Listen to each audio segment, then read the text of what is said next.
Olá, amigos de Joinville região, começa agora mais uma edição do Pode Morar, o podcast do mercado imobiliário. E nessa edição especial nós vamos falar de um assunto muito importante e fundamental para toda essa cadeia do setor imobiliário, o registro de imóveis. E para tanto, nós estamos aqui, onde ficam os 3 registros de imóveis da cidade de Joinville. E nós vamos conversar com a titular do primeiro registro de imóveis para dar toda a explanação sobre a importância do registro de imóveis e toda a atuação do cartório de registros em nossa cidade.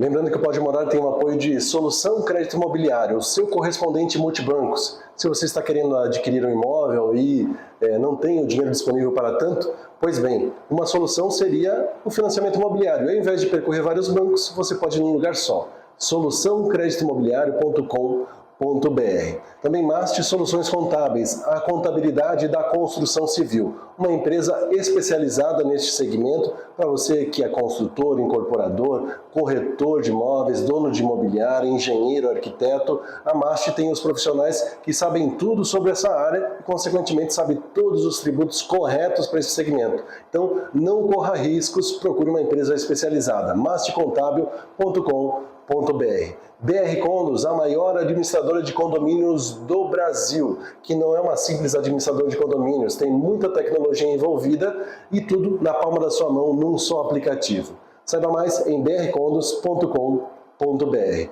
E também Casa do Capitão Gastronomia e Eventos, o seu local para o seu almoço do dia a dia, mas também o seu local para os seus eventos especiais, da sua família, com os amigos, eventos corporativos.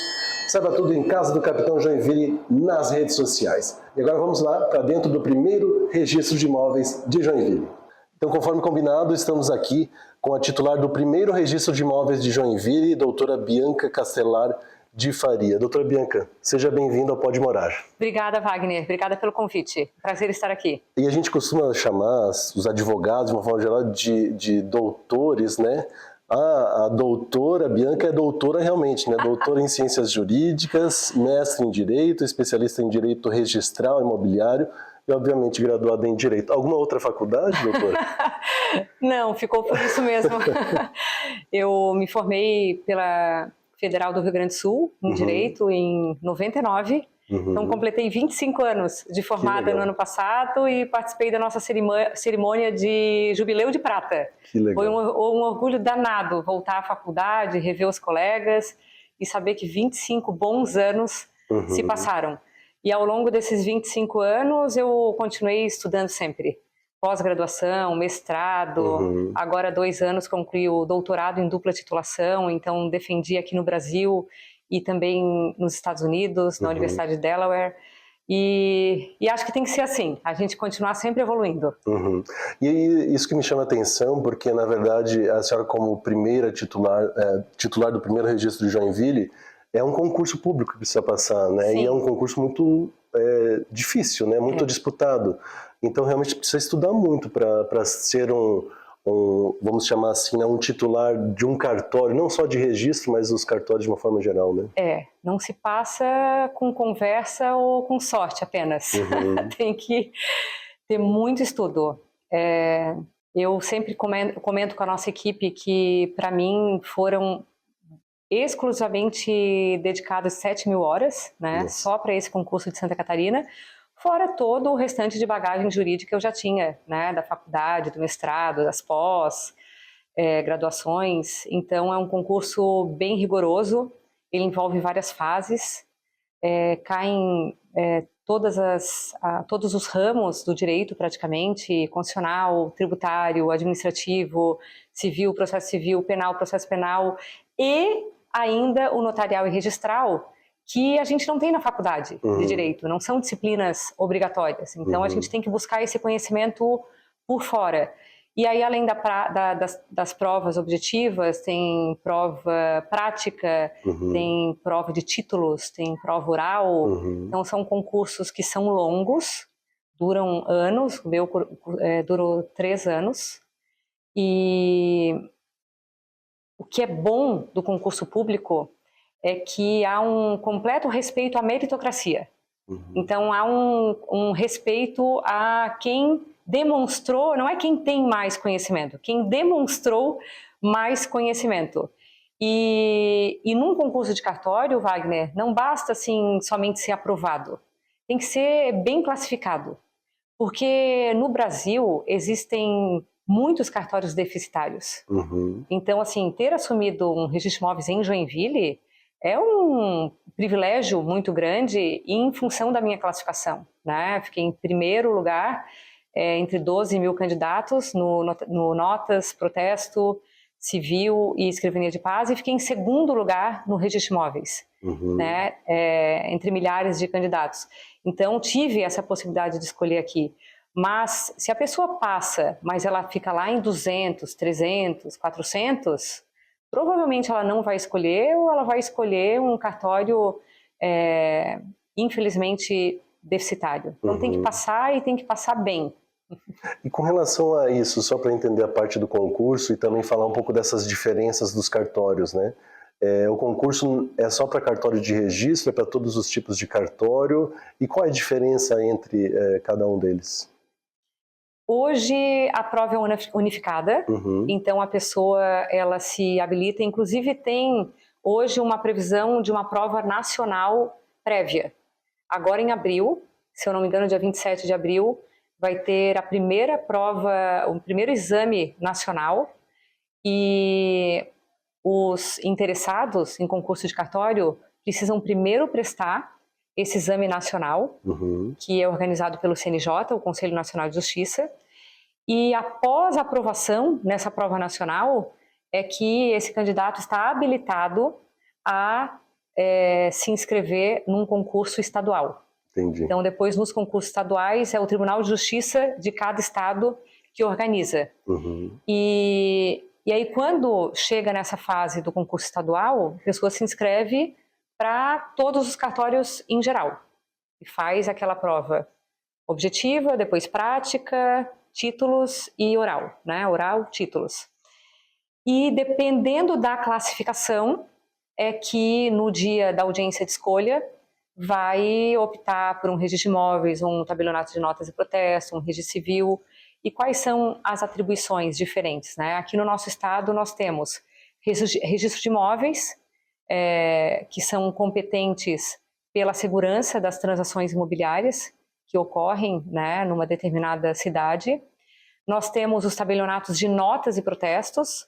O tabelião de notas, ele é responsável por, de forma imparcial, isenta, orientar as partes em relação a um determinado negócio jurídico e lavrar a escritura pública, que é a instrumentalização daquele negócio.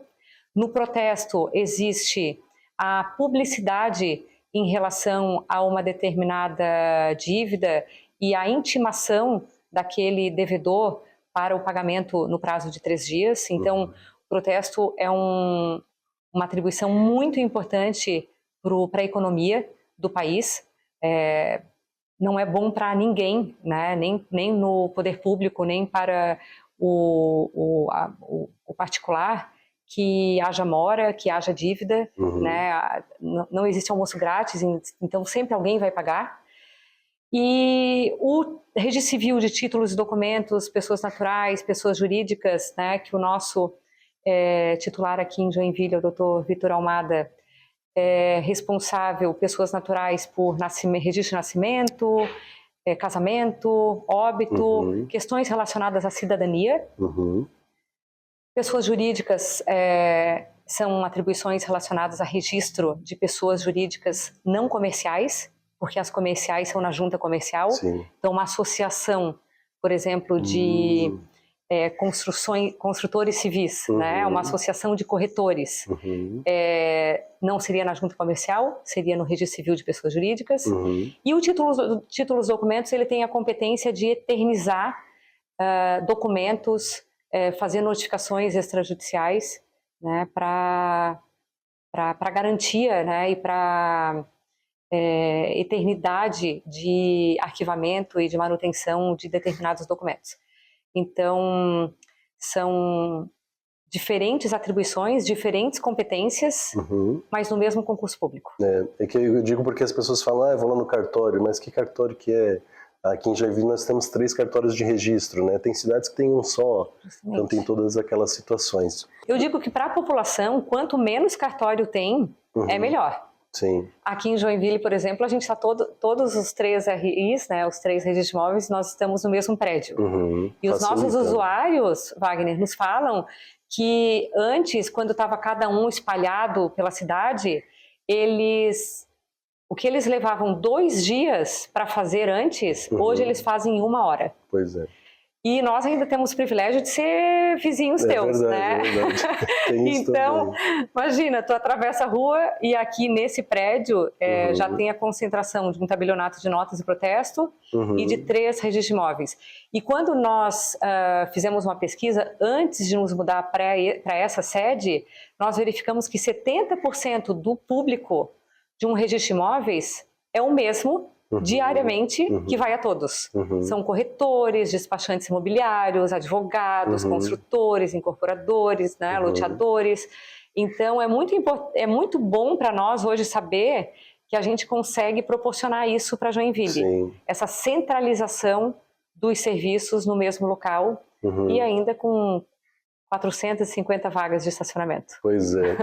E a situação que me chama a atenção, muitas vezes aqui no atendimento, estou ali aguardando ser atendido, chega alguém e diz, eu tenho um imóvel, quero uma matrícula, daí alguém pergunta, Gilson pergunta, em que bairro que é? Vila Nova, do lado direito ou do lado esquerdo? Porque assim, do lado direito é primeiro e do lado esquerdo é segundo, é isso? Eu não sei do direito e esquerdo, qual é a tua... Eu não sei qual é a referência. Mas Vila Nova ao norte é primeira circunscrição, Vila Nova ao sul é segunda circunscrição. E aí a pessoa, de repente, se não fosse no mesmo prédio, como é hoje, a pessoa, não é aqui, é lá na Dom Batista, é lá no centro. E aí a pessoa teria que se deslocar realmente. Então, essa parte facilita bastante. Justamente. Focando essa importância do registro, que as pessoas precisam entender ainda, né? Como vocês destacam muitas vezes, né? Só é dono quem registra, né? Sim. No direito civil brasileiro, não basta o contrato, não basta a escritura pública para transferir a propriedade. Há obrigatoriedade de se registrar na matrícula daquele imóvel essa transferência de propriedade. E somente a partir desse momento, do registro, é que quem foi o comprador lá num contrato ou foi o comprador numa escritura pública passa a ser o proprietário daquele imóvel. Até então ele é só possuidor. E é muito triste quando a gente vê que alguém engaveta um contrato ou uma escritura pública achando que já é dono e anos depois, quando já está querendo até vender esse imóvel, tenta registrar e não consegue mais. Porque ou aquele vendedor já vendeu para terceiro, que aí esse terceiro sim é o dono, é o proprietário de boa fé. Sim. Ou ele nem vendeu para terceiro, mas ele passou a dever, né? Ele passou a ter dívidas e essas dívidas causaram indisponibilidade em todo o patrimônio dele, inclusive aquele imóvel já vendido, né, anteriormente. E aí o registro de imóveis pode até recepcionar essa escritura pública de compra e venda ali de, 2020, mas se já tiver uma outra transferência de propriedade posterior ali, não registra. Se já tiver uma indisponibilidade por dívida daquele vendedor, também não consegue registrar. E é triste quando a gente vê uma pessoa que já está há anos no imóvel e que não consegue registrar o seu contrato, a sua escritura, por desconhecimento à época de que faltou uma última etapa. E o que eu sempre falo é o seguinte, tá? Que o maior investimento que a pessoa fez já foi no imóvel. O segundo maior investimento que a pessoa faz é o ITBI, porque são 2% sobre o valor do imóvel. O terceiro maior investimento é a lavratura da escritura pública, que é mais ou menos 0,8% ou menos do valor do imóvel. Então, se a pessoa já gastou ali o 100% do valor do imóvel, mais o 2%, mais o 0,8%, por mais 0,8%, ela deixa de ser proprietária? Não faz sentido. Sim. Então, assim, para mim, ou é desconhecimento, e por isso que estamos aqui conversando sobre o assunto, né? E até para comunicar mais e expor mais essa questão da importância do registro, ou é uma economia burra. Assim, vou deixar para registrar depois. Porque daí agora o valor ali do registro na matrícula do imóvel eu economizo. Sim. E aí acaba que passa a ser uma economia burra na medida em que a pessoa corre riscos que ela não consegue controlar, porque depende da capacidade financeira do vendedor, e ela perde a oportunidade de transferir a propriedade e ser considerada proprietária. E tem a situação também que essa pessoa que fez a venda na época, pode ter falecido, que também gera transtornos em relação a isso, né? Se já lavrou a escritura pública, não. Mesmo que a pessoa tenha falecido, a escritura pública ela continua válida, eficaz, né? Mas o problema é quando a pessoa tem uma procuração, que é muito comum também. Ela tem uma procuração do vendedor que faleceu, e aí a procuração não tem mais eficácia.